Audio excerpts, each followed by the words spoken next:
要那昨暗伫新北市中和区、新北市的中和区呢，是发生一件哪像是假毒赛车的意外。这台车呢是先驶正向去弄到警察车，了后才去开到路边的车辆。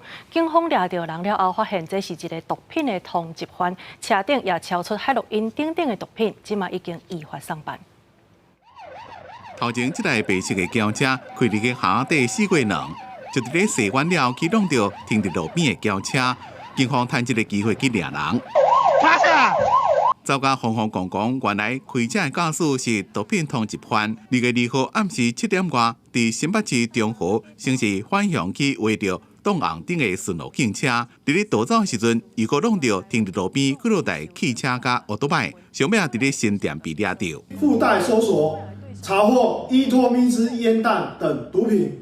全案警询后，依毒品危害防治条例。 已请新北地方检察署侦办。警方对伊的车内也超出几多项1类级的毒品，有因过海洛因暂存的底下，依托咪之烟弹，所以无排除这个50几岁查甫人是食毒了开车，正伫咧调查。毒品人口，他可能需要做一些所谓的戒治或是医疗的一个加强。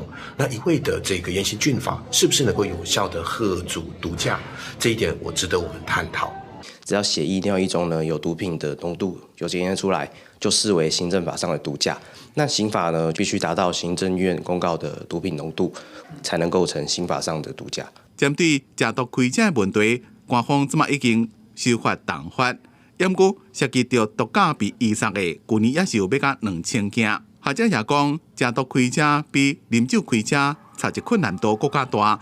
恐惊也有一寡乌数无公布，万一若发生失去控制情形，伤亡是无法度估计，就会正视毒驾所引起的毒案危机，千万唔当互驾驶食毒开车变做道路的无定时炸弹。公司新闻采访报道。